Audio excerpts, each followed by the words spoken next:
this is the beetroot experiment. This beetroot experiment is an experiment where we have a look at factors that affect the integrity of a cell membrane.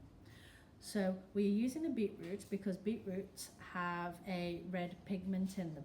The red pigment is stored inside each one of the cells, and unless you pierce a cell, it's actually contained inside of there.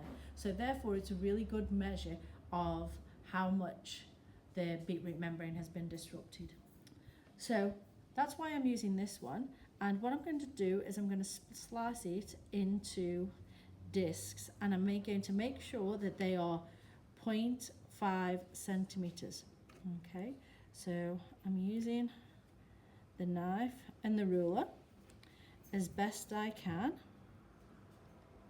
to ensure that each one is 0.5. Once you've cut the beetroots up, they should all be the same size. However, in terms of precision, the ruler and the knife are not really quite precise. The other problem that you've got is you will have sliced through some of the cells, so some of the beta-cyanine would have leaked. So what we need to do is we need to rinse off any of the superficial beta-cyanine. So what we do is we rinse it until they go until all of the beta-cyanine is off and the water runs clear. So that we don't contaminate our experiment and we have extra solution, I'm going to pat them all dry, and it also gets off any more beta-cyanine. And then what I'm going to do is I'm going to measure them, and each petri dish is going to have 5 beetroot cubes in there. So for each one, to ensure that they are the right size and the same size, I'm going to measure each set of 5. The various factors that affect cell membranes, there's a number of them, but some of them include detergent, alcohol, and pH. So in this experiment, what we have is a range of concentrations of each one of those factors that could potentially affect the cell membrane. In the petri dishes, we have the 5 beetroot cubes, as we've already cut up. We have a 10 milliliter measuring cylinder, and in each one there is going to be 10 milliliters of solution. So what we're going to do is we're going to put it down on the bench. We get down to eye level, and we ensure that we read the bottom of the meniscus, so that there is 10 milliliters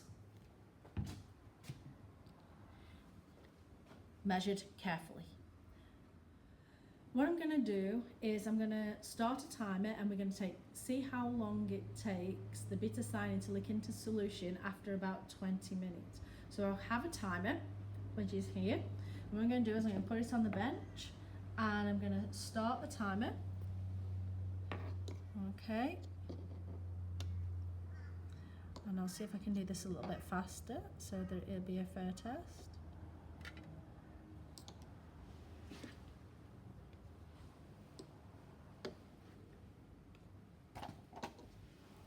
Okay.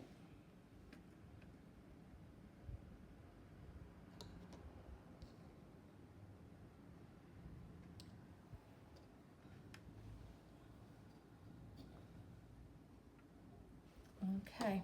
Now if I move these out of the way, what I'm going to do is I'm going to put the lids on to stop evaporation.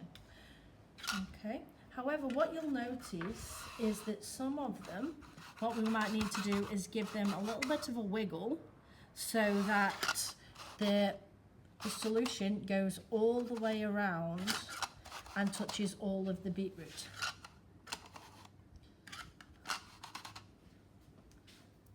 Okay, so it's been 20 minutes. So if I have a look at my samples, what's happened is the beta-cyanine, i.e. the red pigment, has leaked out into solution. So what I'm going to do now is I'm going to rank them in order of which one has disrupted the membrane most to least. So if I have a look at these, and I have a look at pH, let's say, pH 2 has definitely got more pigment than pH 4 and then pH 8. And if I bring across the ethanol and I have a look at the ethanol, I'm just going to wiggle it so as it's fair. Now if I compare them, it's a bit tricky to see where the difference is. So if I want to actually know what the difference is, what I'm going to do is I'm going to put them on a sheet of white background, and therefore I can see a bit more clearly that the ethanol has had more effect than the pH 2. Okay, so anytime I'm confused or anytime that I'm just uncertain, what I'm going to do is I'm going to mix them up somewhat. So let's have a look. So strangely enough, my experiment seems that 1% ethanol has done more than my 20%, so I'll just adjust that. And if I have a look at detergent, actually detergent, 1% comes down here, and I sequence it so that on a scale, 10%, 5% detergent seem to do the most. With ethanol, detergent, I seem to have an anomalous data where the 20% ethanol didn't seem to do as much damage as the others, followed by pH, where we have pH 2, 4, then 8, and there is the water at the end. Okay, so what we've just done is ranked these specimens in order from the ones with a light colour to dark colour, but that isn't really a scientific way of doing it. It's what we call qualitative. So it's just this one's darker than that one. What we really want to do is assign a value to a value. So what we need to do is we use something called a colorimeter. Now this piece of equipment here is called a colorimeter. And basically a colorimeter, as you can see there's a light flashing in there, is it measures the amount of colour in a solution. Okay, we attach it to a computer which does that, which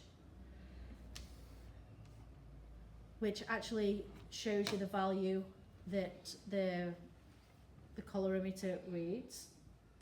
And what you can do is once you've got up the colorimeter, you can actually decide on which colour you want to read out of.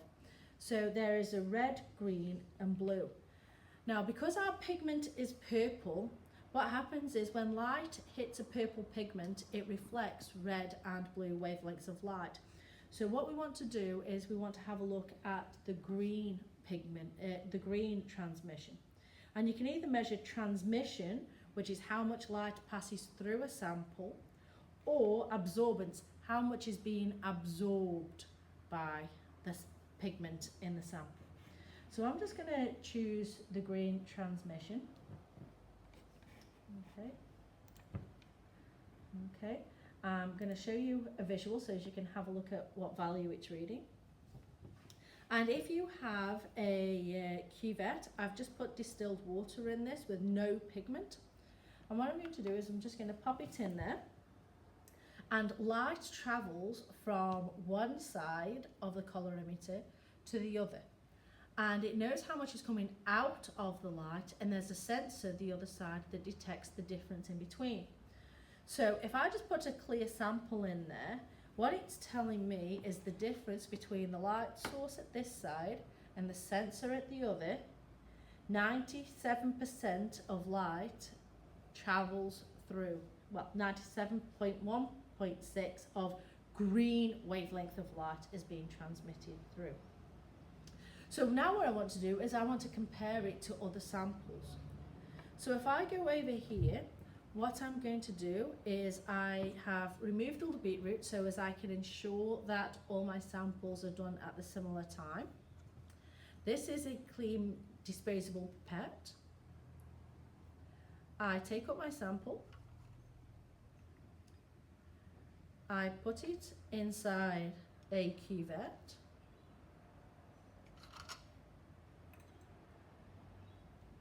I make sure that it goes up past the 2/3 stage, and I might need to tilt this. I put the lid on, Now, what happens is, because it's measuring wavelength of light, you have grease on your fingers. So what you need to do is take a clean tissue and ensure that it's nice and clean each side. And you pop it into the colorimeter and you wait for the values to settle. Now this one has got a transmission reading that's a lot lower because there is more light being absorbed as it passes through the sample. If I wish to do it the other way, I can quite easily do it the other way because they are inverses of each other. So if I choose absorbance, this one will tell you how much is being absorbed. So just like there was a little bit being absorbed last time, okay, there is nothing being absorbed in that sample this time. However, if I put in my sample, all of a sudden it is saying that 0.41 is being absorbed going through the sample.